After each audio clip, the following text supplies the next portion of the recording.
When we think of the Roman army, a very specific image comes to mind.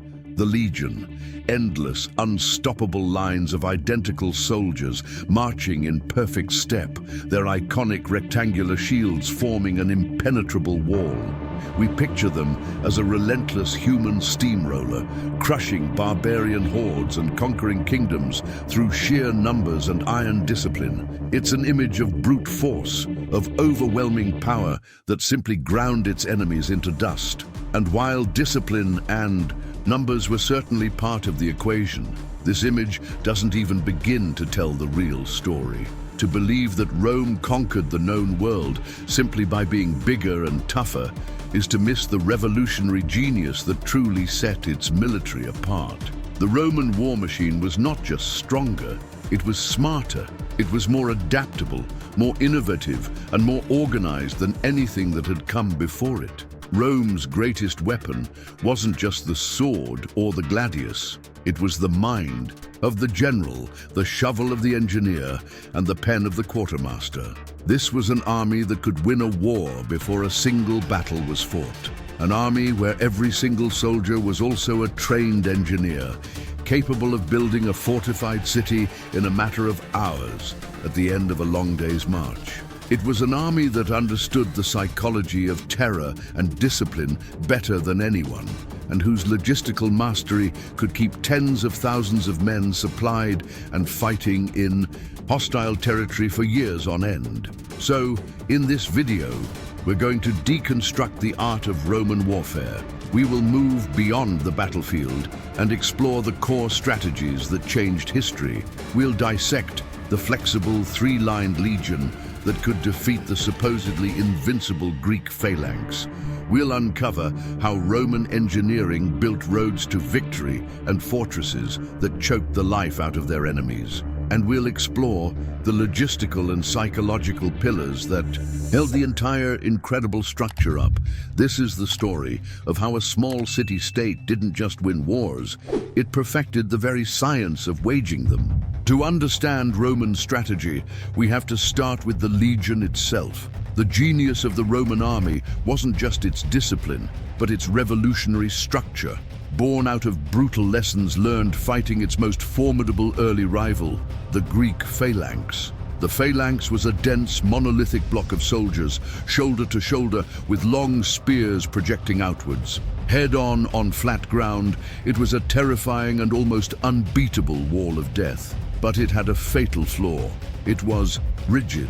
It couldn't turn quickly, and on uneven terrain the formation would break apart, leaving it vulnerable. The Romans needed a system that was just as disciplined, but infinitely more flexible, who called maniples, arranged not in a solid wall, but a checkerboard pattern. This ingenious layout was the key to its flexibility and endurance. Bloody work of wearing the enemy down. They did. The fresh and confident Principes would surge forward, seamlessly replacing them. To an enemy who thought they were finally breaking the Roman line, it was a psychologically devastating moment, as they were suddenly faced with a wall of fresh, grim-faced veterans. Had knelt on one knee, their long spears grounded, forming a final, unshakable reserve. Their presence was so critical that it gave rise to a famous Latin expression, res ad triarios rediit. It has come down to the triarii, meaning a situation was at its most desperate point. This three-lined, flexible system gave the legion an endurance and adaptability that no other ancient army could match. The legion's tactical brilliance on the battlefield was formidable, but Rome's true strategic trump card often won wars before a major battle was even fought. This advantage had little to do with the gladius and everything to do with the shovel, the axe, and the brilliant mind of the Roman military engineer. Every single legionary was not just a soldier, he was a trained construction worker, and his most important tool, besides his sword, was his dolabra, a military pickaxe.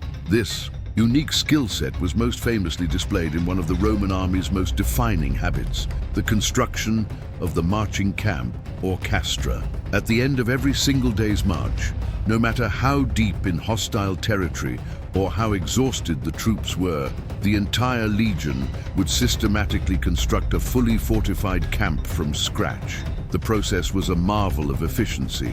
A perimeter was marked, a deep ditch was dug, and the excavated earth was used to create a high rampart.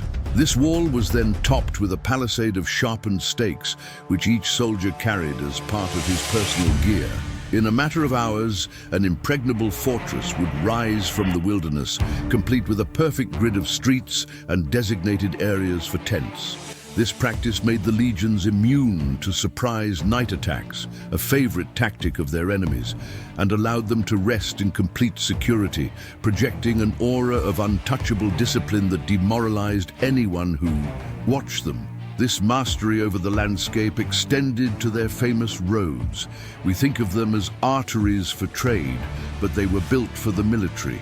Roman roads allowed legions to move with unprecedented speed and certainty, covering over 20 miles a day, every day, allowing them to respond to threats faster than any opponent could imagine. But nowhere was their engineering genius more terrifying than in siege warfare. The Romans didn't just surround a city. They systematically deconstructed it with a terrifying array of machines like the ballista and the catapult. The ultimate example of this was Julius Caesar's siege of Alesia. Trapped between the Gallic army of Vercingetorix inside the fortress and a massive relief army attacking from the outside, Caesar was caught in a death trap. His solution was pure engineering. He ordered his legions to build two colossal lines of fortifications. The inner wall, a circumvallation, kept the Gauls trapped inside Alesia. The outer wall, a contravallation, protected his army from the relief force. Outnumbered and surrounded, Caesar's men fought not as soldiers, but as construction crews, building their own fortress on the battlefield, and winning the war not with brilliant charges, but with ditches, walls, and towers. A legion on the march was a hungry beast. An army of 5,000 men, plus their support staff and cavalry, could consume over 12 tons of grain every single day. The most brilliant tactics and unstoppable engineering were useless if the soldiers were starving. This is where Rome's quietest, but perhaps most profound, strategic advantage came into play: logistics. The Roman state possessed an almost supernatural ability to organize, transport, and distribute the vast quantities of supplies needed to keep its armies in the field indefinitely. As the famous saying goes, amateurs talk strategy, professionals talk logistics, and the Romans were the ultimate professionals. The foundation of this system was a vast and integrated network. The roads they built were not just for marching, they were conveyor belts for supplies.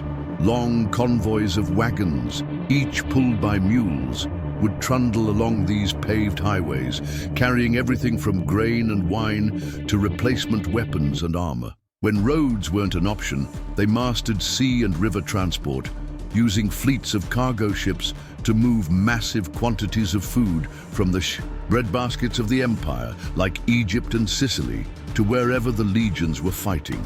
But the real genius was in their meticulous planning. Before a major campaign, Roman quartermasters, the logistical officers, would establish massive supply depots and forward bases.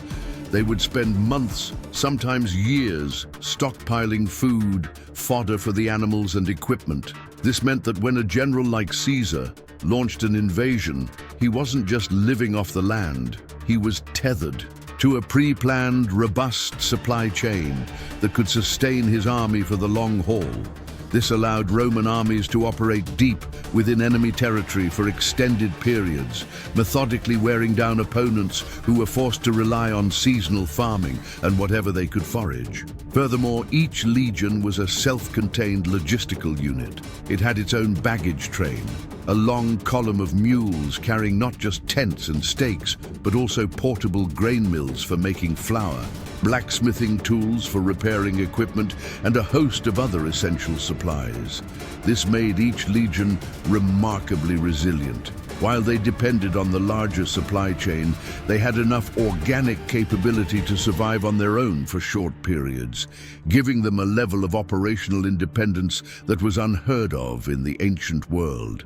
This mastery of the sinews of war meant that a Roman army was often better fed and better equipped than its enemies, a simple but decisive advantage that ground down countless opponents over the centuries. A well-fed and well-engineered army is formidable, but the final essential ingredient in Rome's recipe for conquest was psychological. The Romans were absolute masters of the mental game, wielding discipline and terror with surgical precision to motivate their own troops and shatter the morale of their enemies. At the core of their military mindset was an unwavering and famously brutal system of discipline. The goal was simple: to make a Roman legionary more afraid of his own centurion than he was of any barbarian warrior. This was achieved through punishments of legendary severity. If a soldier was found asleep on guard duty, a crime that endangered the entire camp, he could be subject to the fustuarium. He would be handed over to his own comrades, who would beat him to death with clubs and stones. For cowardice or mutiny on a larger scale, there was the ultimate sanction: decimation. 1 in every 10 men in a disgraced unit would be chosen by lot and then executed by the other 9. This cold, calculated brutality was designed to enforce a sense of collective responsibility and ensure that Roman lines would hold firm under pressures that would cause other armies to break and flee. But it wasn't just fear that motivated them. Roman leadership was built on the principle of leading by example. The backbone of the entire army was the centurion, a professional officer who had typically risen from the ranks. He was a grizzled veteran, leading his century of 80 men from the very front, the first into the fray. The trust between the common soldiers and these battle-hardened leaders, who shared every danger with them, was the glue that held the legion together in the chaos of combat. Great generals like Caesar understood this and would famously dismount to fight on foot alongside his men when a battle was turning against them, inspiring them with his own courage. This belief in setting a powerful example, or exemplar, was also weaponized against their enemies. The Romans practiced psychological warfare on a grand scale. Their cruelty was not random, it was calculated. After defeating Spartacus, the Romans didn't just execute the 6,000 surviving rebels, they crucified them along the length of the Appian Way, the main road leading to Rome. This was a horrific, theatrical display of power, a message sent to every slave, subject, and potential rebel in Italy. It was a promise that resistance would not just be defeated, it would be annihilated in the most agonizing and humiliating way imaginable.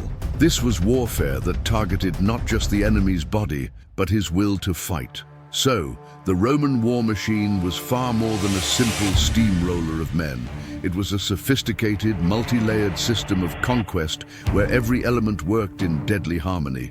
It was a thinking army, one that could win with tactical flexibility on the battlefield, but could also secure victory with a shovel, a supply wagon, or a display of terrifying resolve. The three-lined legion provided the adaptability to defeat diverse enemies on any terrain. Their engineering genius allowed them to control the battlefield, turning open plains into fortresses and impenetrable cities into ruins. Their mastery of logistics meant they could outlast any opponent, keeping their legions fighting while their enemies starved. And their iron-willed discipline, a potent mix of pride and fear, created a psychological resilience that was perhaps their greatest weapon of all. This integrated approach is what truly defined the Roman art of war. They understood that battles were only one part of a larger conflict. A war could be won by building a road faster than an enemy could mobilize, by securing a grain supply more reliably, or by making the consequences of resistance so horrifying that other enemies would simply lay down their arms. They did not just fight wars, they managed them with the cold calculation of an engineer and the meticulous detail of an accountant. This system was so devastatingly effective that its principles have been studied by military leaders for the 2,000 years since. From the generals of the Byzantine Empire to the strategists of the Napoleonic Wars, and even to the officer schools of today, the world has looked back at Rome to understand the fundamentals of military organization. The legacy of Rome is not just written in the ruins of its aqueducts and amphitheaters. It is embedded in the very foundations of Western military doctrine. They proved that the most powerful weapon is not a single sword, but a system, a fully integrated machine of tactics, engineering, supply and psychology that once set in motion was nearly impossible to stop. So, which pillar of Roman military power do you think was the most decisive? Was it the flexible legion, their incredible feats of engineering, or their mastery of logistics and psychological warfare? Let us know what you think in the comments below. And if you enjoyed this analysis of Roman strategy, be sure to hit that like button and subscribe for more deep dives into the ancient world. Thanks for watching, and we'll see you in the next one.